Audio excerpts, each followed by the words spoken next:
Hello, my name is Jesan Sorrells, and this is the Leadership Lessons from the Great Books podcast, episode number 8. With my guest today, well, there is no guest today.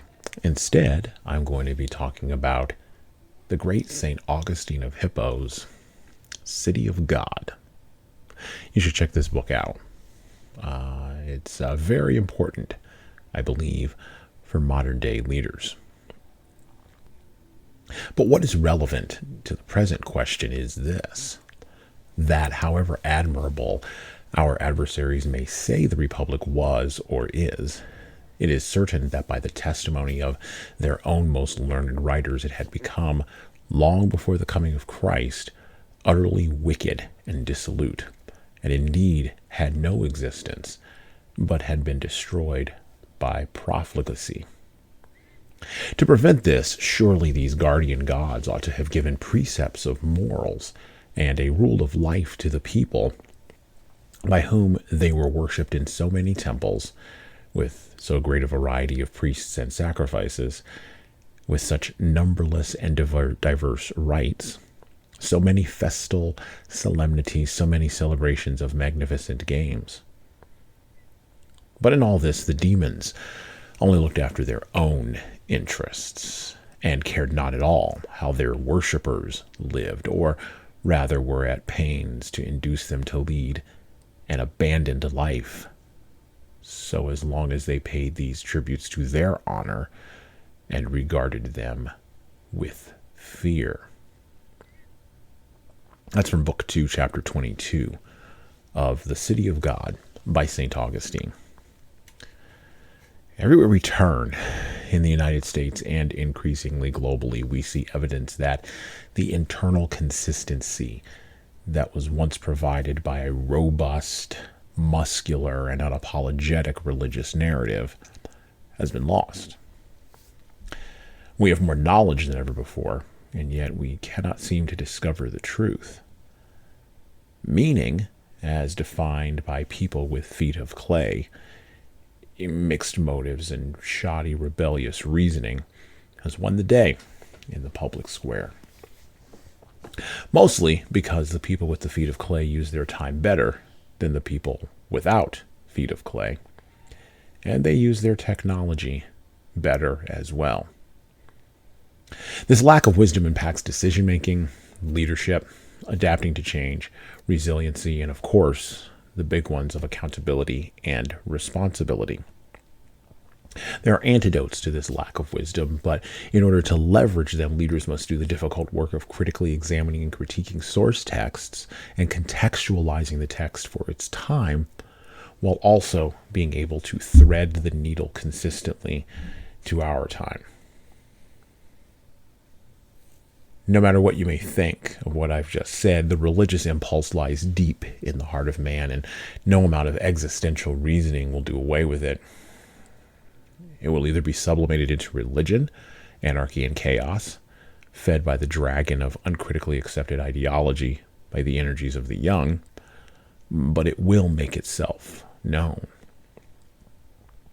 The fortunate thing for us moderns is that this is nothing new in the history of humanity, and there is a guidebook, The City of God by St. Augustine of Hippo, out there designed to help leaders navigate these old tendencies that have come back to us dressed in brand new clothes. From The City of God by St. Augustine of Hippo. The glorious city of God is my theme in this work, with which you, my dearest son, Marcellinus, suggested, and which is due to you by my promise. I have undertaken its defense against those who prefer their own gods to the founder of this city. A city surprisingly glorious, whether we view it as it still lives by faith in this fleeting course of time, and sojourns as a stranger in the midst of the ungodly, or as it shall dwell in the fixed stability of its eternal seat, which it now with patience waits for, expecting until righteousness shall return unto judgment, and it obtain, by virtue of its excellence, final victory and perfect peace.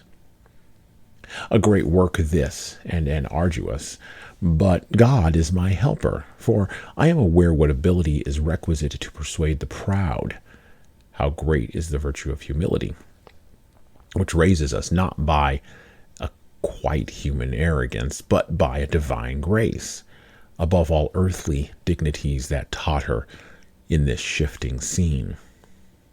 For the king and founder of this city of which we speak has in Scripture uttered to his people a dictum of the divine law in these words, quote, God resisteth the proud, but giveth grace unto the humble.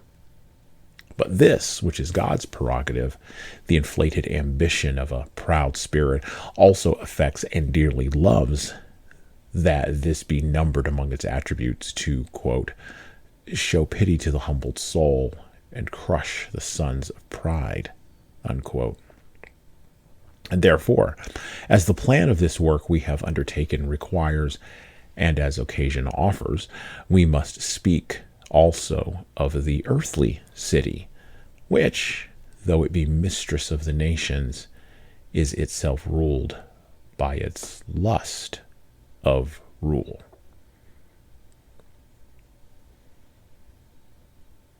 Augustine of Hippo, born 354, died in 430 AD, is among the most influential cultural figures of all time that you've never heard of. His development of Christian theology during the formative 4th and 5th century shaped church teaching for multiple generations. There are certain church leaders that are on the Mount Rushmore of Christianity, and Augustine, along with St. Thomas Aquinas, who we will speak of in a bit, and Jesus, of course, and St. Paul the Apostle would be on that mountain. Ascending to influence as a teacher of rhetoric. By the way, rhetoric is a fancy word for argumentation, or what the lawyers these days would call legal arguments.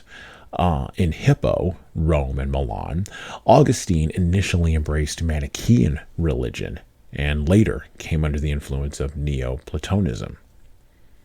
Everybody was doing it back in the day. In 83-87, however, his life dramatically changed direction with his conversion to Christianity, and we'll talk a little bit about that today. After conversion, he returned to his native North Africa, where he was ordained a priest and much later made a bishop. As a leader of the church in Hippo, he preached widely and wrote voluminous biblical commentaries and apologetic works, defending Christian faith against its rivals and detractors, along with more personal and pastoral works, such as Confessions. And of course, we'll be reading from Book 1 of his seminal Christian apologetic, The City of God, today on the podcast. From The City of God, by St. Augustine of Hippo, and I quote, For to this earthly city belong the enemies against whom I have to defend the city of God. Many of them, indeed, being reclaimed from their ungodly error, have become sufficiently creditable citizens of this city, but many are so inflamed with hatred against it, and are so ungrateful to its Redeemer for his signal benefits, as to forget that they would now be unable to utter a single word to its prejudice, had they not found in its sacred places, as they fled from the enemy's steel, that life in which they now boast themselves. Are not those very Romans who were spared by the barbarians through their respect for Christ become enemies to the name of Christ? The reliquaries of the martyrs in the churches of the apostles bear witness to this, for in the sack of the city they were open sanctuary for all who fled to them, whether Christian or pagan. To their very threshold the bloodthirsty enemy raged. There his murderous fury owned a limit.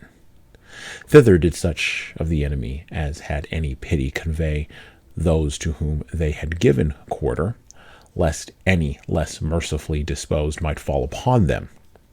And indeed, when even those murderers who everywhere else showed themselves pitiless came to these spots where that was forbidden, which the license of war permitted in every other place, their furious rage for slaughter was bridled, and their eagerness to take prisoners was quenched.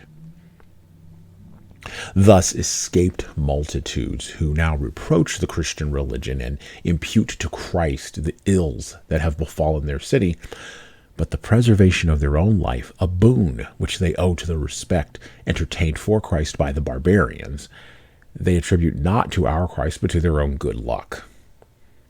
They ought rather, had they any right perceptions, to attribute the severities and hardships inflicted by their enemies to that divine providence which is wont to reform the depraved manners of men by chastisement, and which exercises with similar afflictions the righteous and praiseworthy, either translating them, when they have passed through the trial, to a better world, or detaining them still on earth for ulterior purposes.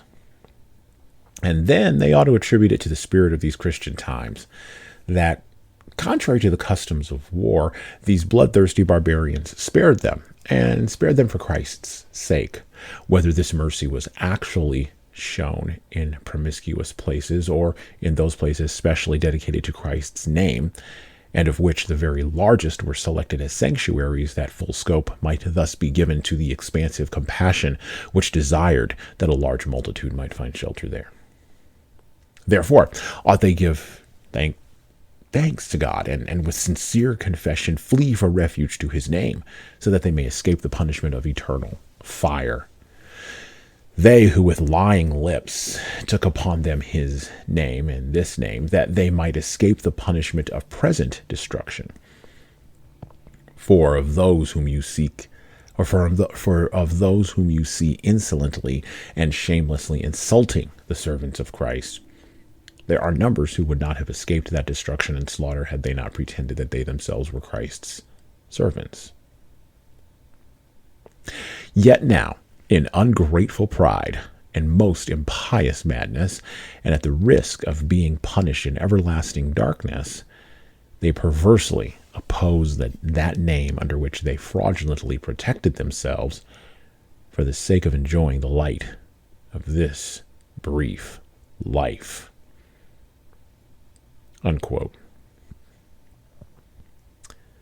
He wasn't just kidding around.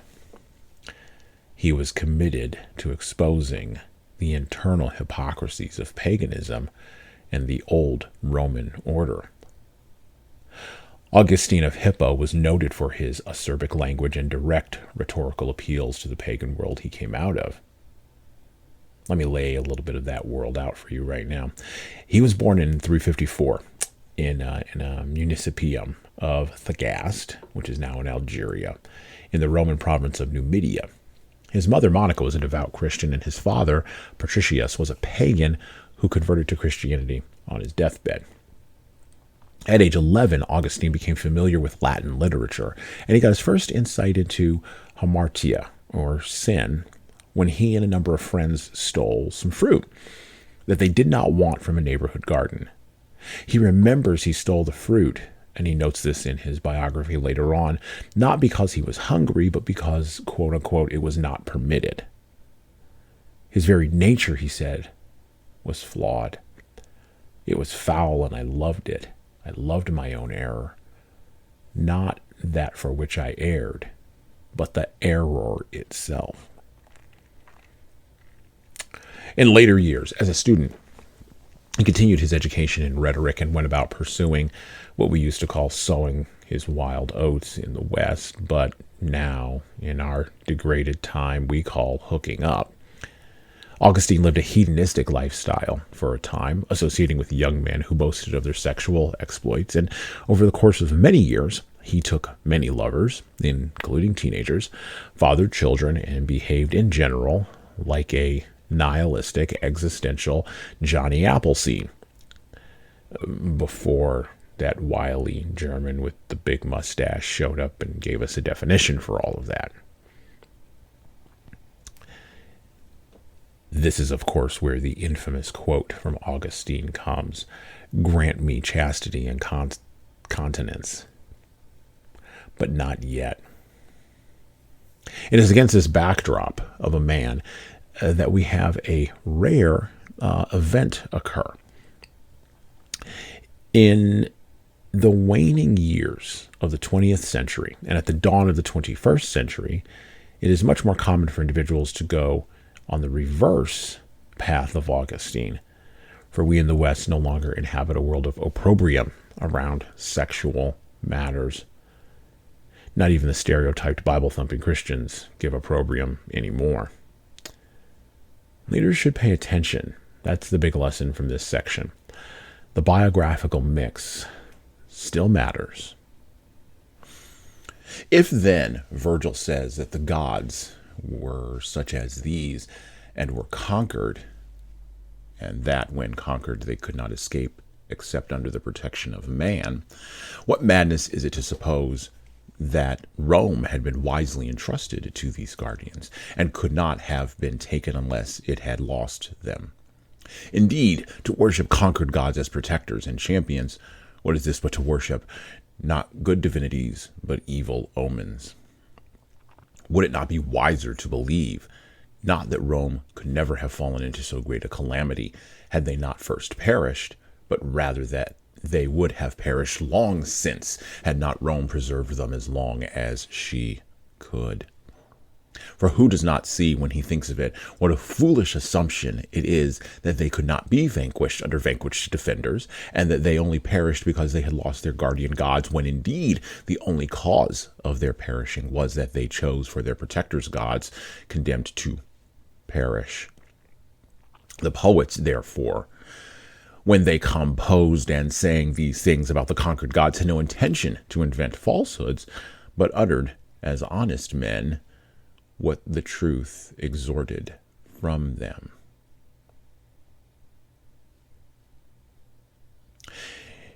In late August of 386, at the age of 31, Augustine converted to Christianity. His conversion was prompted by hearing a child's voice, apparently, saying, quote, "Take up and read," unquote. Resorting to the Sortes Sanctorum, he opened a book of St. Paul's writings at random and read Romans 13 through 14, and I quote, "Not in rioting and drunkenness, not in chambering and wantonness, not in strife and envying, but put on the Lord Jesus Christ, and make no provision for the flesh to fulfill the lusts thereof." St. Augustine lived at a time not unlike our own, where conversions and changes of mind were suspect, where the push to improve was thought to be driven by technologies, and where the tyranny of philosophical pursuits was almost absolute. Leaders must know where they came from and must successfully integrate much of that new knowledge into their leadership experiences. Reading biographies can help leaders grow in understanding how others have grown in self-awareness, but so can reading memoirs. This is the contextual tyranny of the present age leaders struggle with, and rightly so. Augustine did as well, but living around 1600 years ago or so, before the advent of the first psychological treatise, much of this self-knowledge was based on the theology of the Word of God, and in opposition to the hypocrisies of the Roman Empire with which he was entwined. Further contextualizing his writings of self-awareness is the fact that in 410, the Visigoth tribes sacked Rome. That's what he's referencing in the last two pieces that I read, excerpts that I read. And they brought an ignoble end to a mighty empire that had lasted in a very, very long time. Driven, of course, by paganism, driven, of course, by Caesar worship, driven, of course, by violence and chaos and appeals to blood. Augustine grew up in the shadow of all of this. He came of age in the shadow of all of this. He wrote his his theological treatise in the shadow of all of this. And he, like us in this modern era, came in at the end of things, when all of the best parts of Rome were tarnished and depleted, which opens the door to the question, and it is a good one as I sit here looking around at America in 2022 and looking around at the West in 2022. Here's the question: how does a leader lead when the civilization in which they were born has lost the narrative and may perhaps be on the decline? flailing around and placing blame in all of the wrong places. Back to The City of God by St. Augustine of Hippo, still in Book 1. Meanwhile, I will briefly, and to the best of my ability, explain what I meant to say about these ungrateful men who blasphemously impute to Christ the calamities which they deservedly suffer in consequence of their own wicked ways, while that which is for Christ's sake spared them in spite of their wickedness, they do not even take the trouble to notice. And in their mad and blasphemous insolence, they use against his name those very lips wherewith they falsely claimed that same name that their lives might be spared. In the places consecrated to Christ, where for his sake no enemy would injure them, they restrained their tongues that they may be safe and protected. But no sooner do they emerge from these sanctuaries than they unbridle these tongues to hurl against him curses full of hate. By the way, just to pause here, I want to riff for just a second. Leaders should note this. You'll almost never get a thank you. You'll almost never get a pat on the back. See, we're not going to talk quite just yet in this podcast about credit and blame, about the drivers and motivators of leaders, but this is something very important that Augustine is hitting on. When leaders lead, they should not look for pats on the back. They should not necessarily look for support. They should not necessarily be seeking glory. Leaders lead in order to lead, not to take credit or avoid blame, not to cast blame or seize credit, but leaders lead. And when those unbridled tongues hurl against them curses full of hate, they merely shrug their shoulders and move on. Back to The City of God by St. Augustine of Hippo. All the spoiling then, which Rome was exposed to in the recent calamity, by the way, this is the invasion of the Visigoths, all the slaughter, plundering, burning, and misery was the result of the custom of war. But what was novel was that savage barbarians showed themselves in so gentle a guise that the largest churches were chosen and set apart for the purpose of being filled with the people to whom quarter was given, and that in them none were slain, from them none forcibly dragged, that into them many were led by their relenting enemies to be set at liberty, and that from them none were led into slavery by merciless foes. By the way, I pause here again to do another riff. Churches in the past, well, particularly churches during the decline of the Roman Empire, and this is in that weird moment between the time when that narrow time between when Constantine declared Christianity to be the religion of the empire in the East, and in the West, the barbarian hordes, and we'll talk about the term barbarian here in just a second, but the barbarian hordes were not just having one invasion, because it wasn't just one sack that Augustine witnessed. It was multiple sacks. The knocking over of the Roman Empire was like the knocking over of a Coke machine. You had to rock it a few times, and then it finally went over, right? Well, in the course of it being rocked a few times, Christians, because they had been persecuted by the Roman Empire, went out to the barbarians and converted them. And so, barbarians knew of Christ. Barbarians knew of Paul and the apostles. Barbarians knew of the disciples, and many of them had been converted. Well, in this conversion, when they invaded and sacked pagan Rome multiple times over, they did indeed treat the Christians in Rome much better than they treated the pagans in Rome. And so what the pagans would do, and this is what Augustine is talking about, what the pagans would do is they would mix in with the Christians, get into those churches, hide, and then run out and start talking smack. Leaders, you will see this. This is a category. This is a method. This is a thing that human beings do. We see this in all times of warfare. As a matter of fact, in our current time, we're about to see it again in, ironically enough, Russia and the Ukraine. But we see this everywhere in all warfare.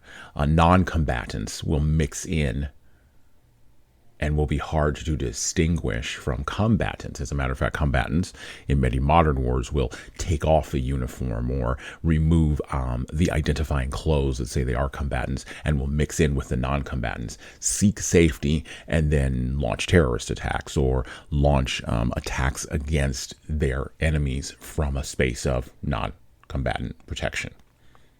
This is not something new. And so the barbarians that he's talking about here, well, they didn't slay the Christians. They didn't forcibly drag them into slavery. They didn't treat them mercilessly. As a matter of fact, they set them at liberty. Liberty is a fundamental principle inside of Christianity. God believes in freedom, the freedom to choose, the freedom to make bad choices and experience the consequences of those bad choices, the freedom to make good choices and experience the consequences of those good choices, and the freedom to make no choice at all and just gently float along the top of everything. Back to St. Augustine. Whoever does not see this, or does not see that this is to be attributed to the name of Christ and to the Christian temper, is blind. Whoever sees this and gives no praise is ungrateful. Whoever hinders anyone from praising it is mad. Far be it from any prudent man to impute this clemency to the barbarians. Their fierce and bloody minds were awed and bridled and marvelously tempered by him who so long before said by his prophet, quote, I will visit their transgression with the rod and their iniquities with stripes. Nevertheless, my loving kindness I will not utterly take from them, unquote.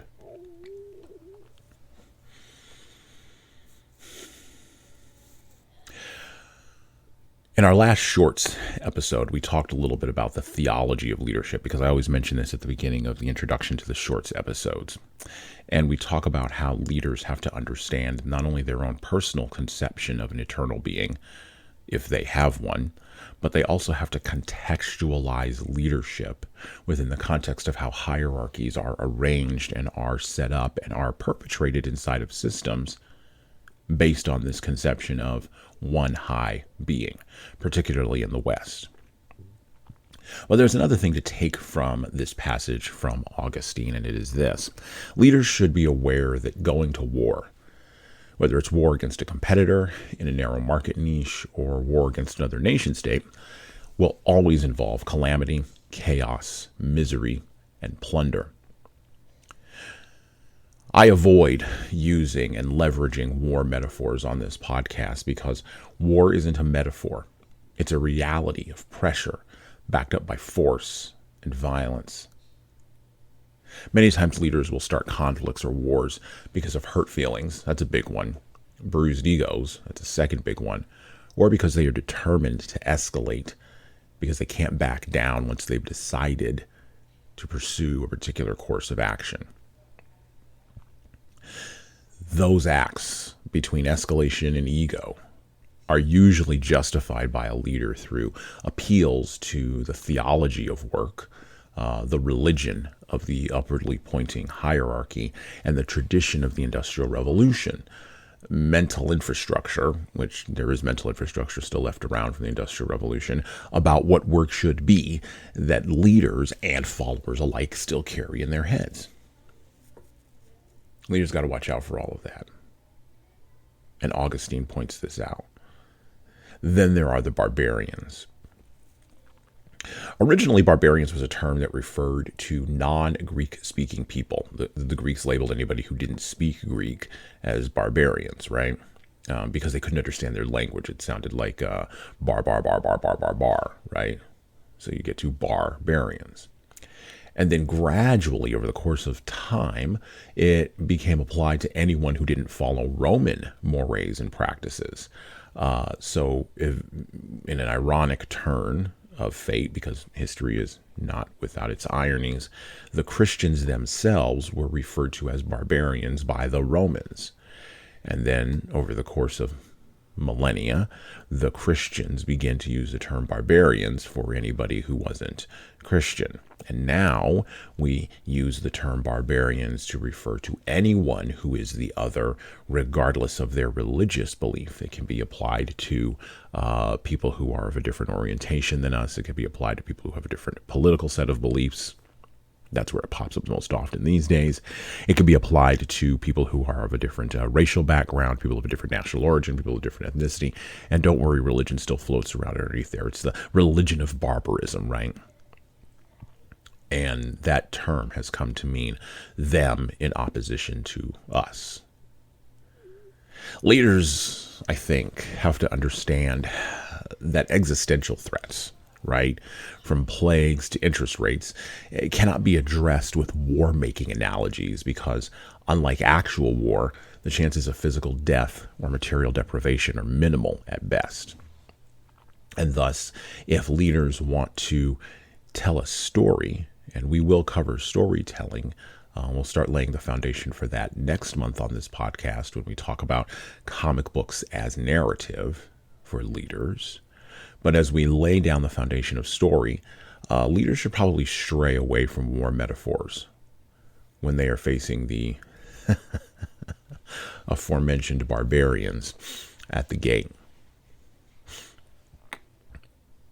Back to the City of God by St. Augustine of Hippo. For often we wickedly blind ourselves to the occasions of teaching and admonishing them, sometimes even of reprimanding and chiding them, either because we shrink from the labor or are ashamed to offend them. Now, by the way, the them he's talking about here are sinners, people who have gone against the word of God, people who have missed the mark, people who have engaged in hamartia, right? Or because we fear to lose good friendships. So basically what he's saying here is we blind ourselves to people's transgressions because we don't want to do the work. We are ashamed to offend them, or we fear to lose good friendships. And there's something in here that applies to leaders. This is why I picked this section. Back to the City of God.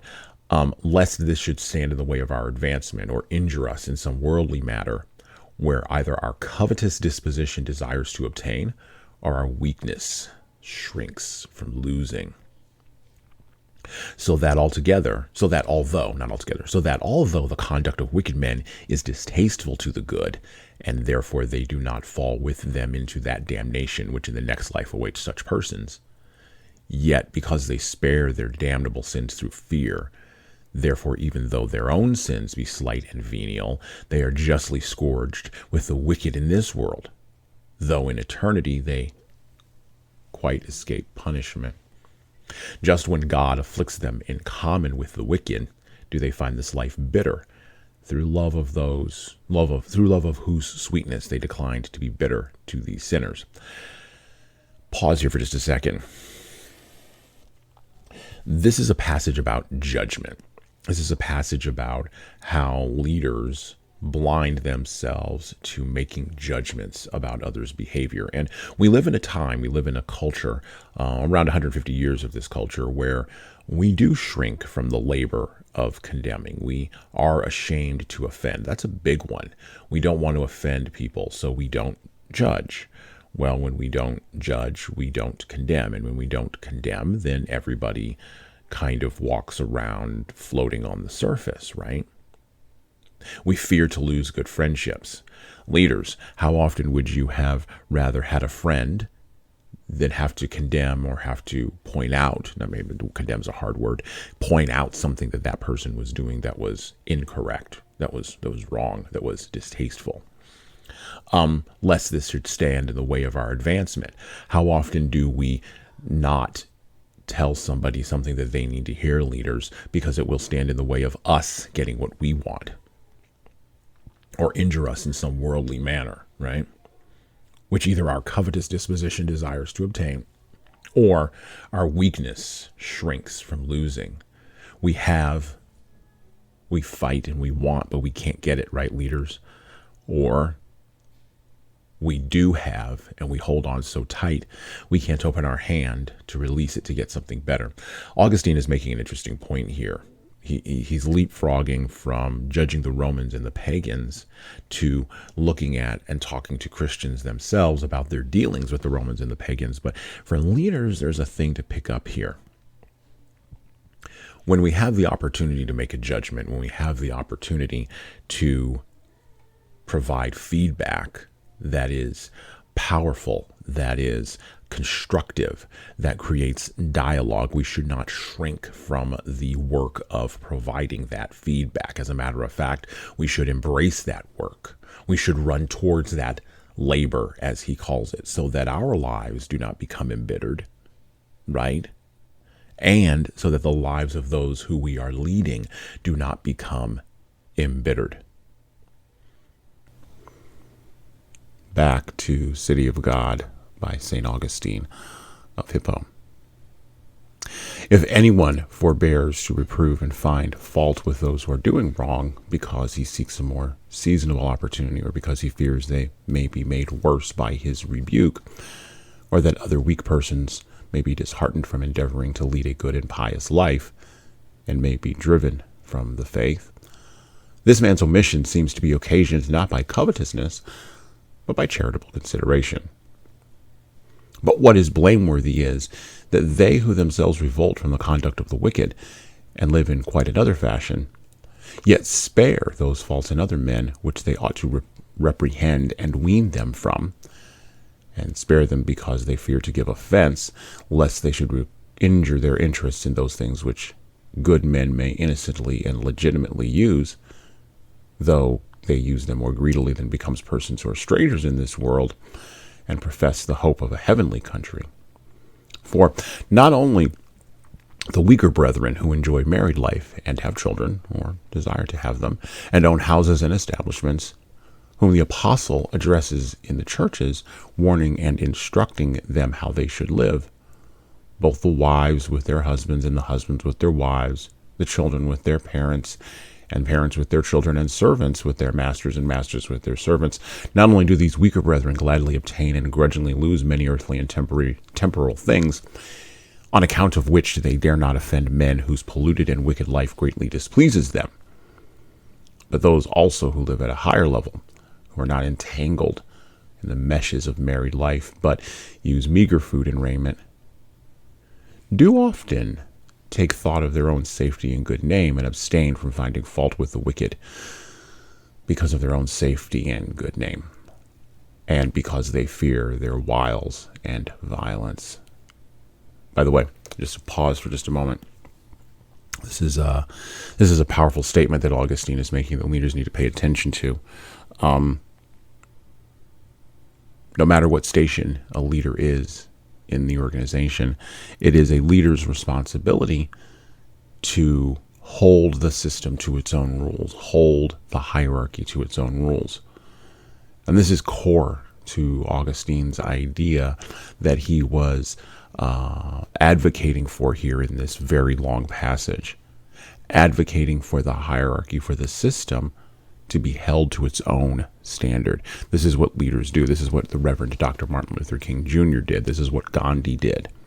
This is what, through her actions, Mother Teresa and Margaret Thatcher did. They held the system, they held the hierarchy to its own standards. This is the gap. This is what creates the gap between leaders and statesmen. This is what politicians and organizations can never do. But leaders can make that leap. Back to Augustine. And although they do not fear them to such an extent as to be drawn to the commission of like iniquities, nay, not by any threat or violence soever, yet those very deeds which they refuse to share in the commission of, they often decline to find fault with. And possibly they might, by finding fault, prevent their commission.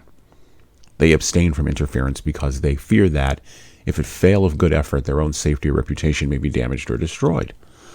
Not because they see that their preservation and good name are needful, that they may be able to influence those who need their instruction, but rather because they weakly relish the flattery and respect of men, and fear the judgments of people, and the pain or death of the body. That is to say, their non-intervention is the result of selfishness, not of love. Leaders need to recognize that social norming and the power of monkey see, monkey do as a powerful drug. Back again to Augustine. Accordingly, this seems to me to be the one principal reason why the good are chastised along with the wicked, when God is pleased to visit with temporal punishments the profligate manners of a community. These selfish persons have more cause to fear than those to whom it was said through the prophet, quote, "He is taken away in his iniquity, but his blood will I require at the watchman's hand," unquote. For watchmen or overseers of the people are appointed in churches that they may unsparingly rebuke sin. They, then, who lost their worldly all in the sack of Rome, if they owned their possessions as they had been taught by the apostle, who himself was poor without but rich within, that is to say, if they had used the world not in using it, could say in the words of Job, heavily tried, but not overcome, and I quote, "Naked came I out of my mother's womb, and naked shall I return thither. The Lord gave, and the Lord taketh away. As it pleased the Lord, so it has come to pass. Blessed be the name of the Lord." As we turn the corner here, I want to make a point that I think is very important here. A couple of points, actually. Number one, this was only book one of the 32 books of City of God by St. Augustine of Hippo. The book in and of itself is 1,279 pages long. It is a beast. It is a monster.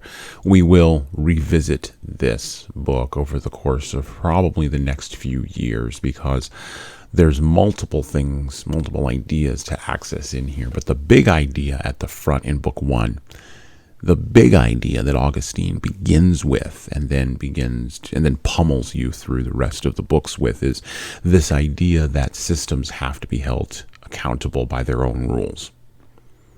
This is an idea that would be twisted by a fellow named Sorrells into the ends justifying the means. This is an idea that would be manipulated by leaders like Hitler and Stalin, who would rise to the top of totalitarian hierarchies and enforce with an iron fist the rules of the system. This is an idea that would be challenged by writers in the future like Thomas Aquinas, and then, of course, Francis Bacon, and then, of course, moving forward, folks like Immanuel Kant, Friedrich Nietzsche, and, of course, the modern writers, the ones who focus around social justice like Ta-Nehisi Coates and many others. Systems is the struggle that leaders have because socially we live in community with others. Yeah, you may check all your towns and you may check all of your cities, and there will be no statues to committees, as Mark Twain quipped once. But there's also very, very few statues to systems. And the presuppositions and expectations that go along with those systems that leaders have to operate under at a certain point have to be measured and examined and put to the task. But leaders must do this very carefully because they must recognize that their actions may have unintended consequences. And this is something else that Augustine explores in his book, City of God. Intention is closely tied to concepts of culpability, accountability, responsibility, integrity, and of course, transparency. Leaders' intent in the military is the idea that the leader should know what success looks like at the end of a mission in the field, intended or unintended consequences or not. The problem is if the field is changing constantly, if the conditions for success are not clearly defined, and the leader doesn't know what they are doing, then they will indeed have the advantage taken away from them in a Job-like manner. Naked a leader will come out of the womb of leadership, and naked they shall return. But the system gives, and the system takes away, and as it pleases the system, so has it come to pass. Blessed be the name of the Lord.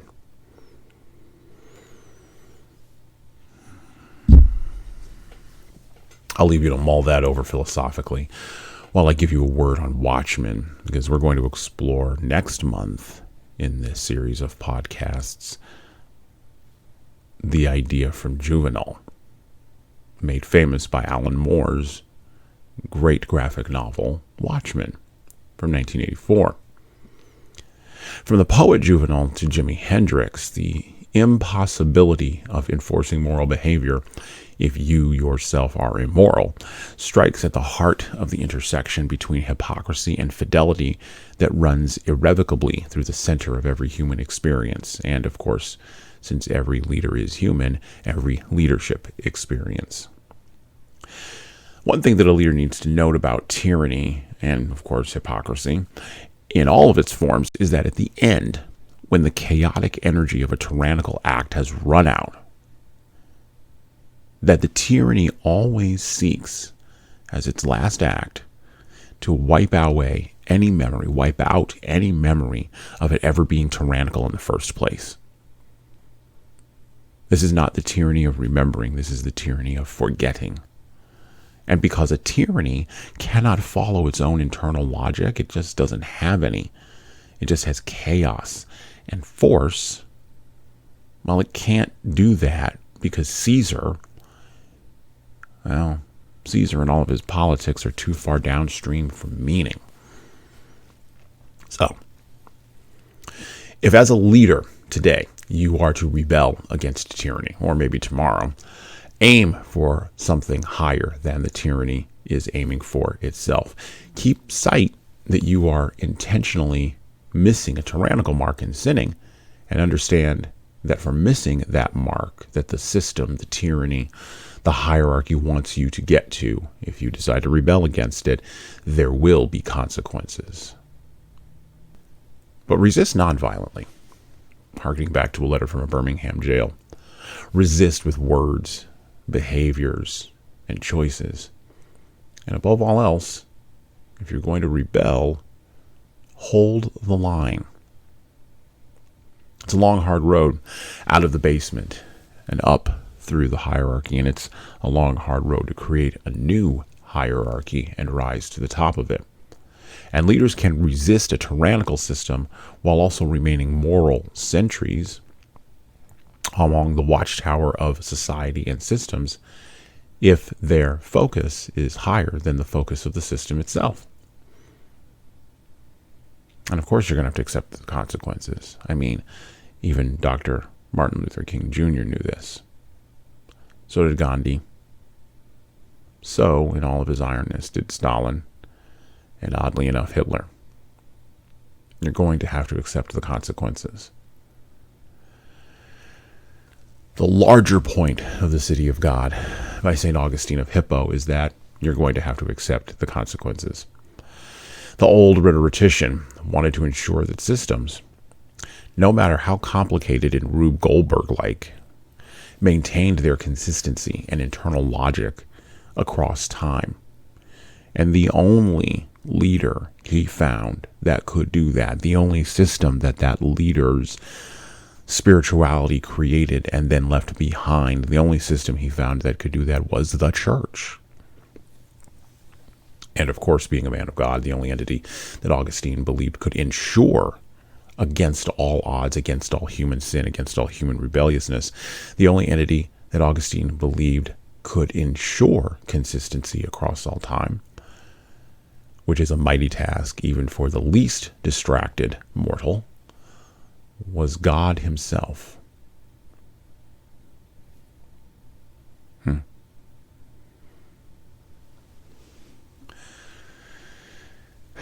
We live 1,592 years later, and Augustine, well, it's shocking how many people don't know about him. And this is worrisome, for in the upcoming future, and we are rapidly walking and wandering upon this future,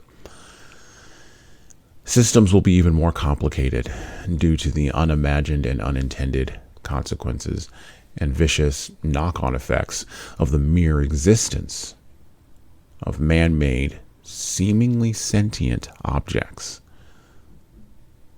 Society, culture, and teams, in essence, are going to need internal consistency and clarity from leaders, and they are going to need the internal consistency and the clarity that such leadership consistency brings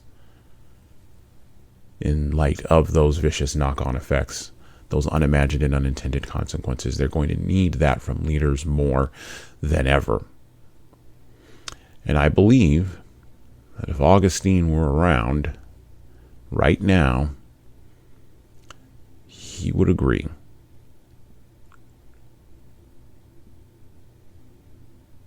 And that's it for me.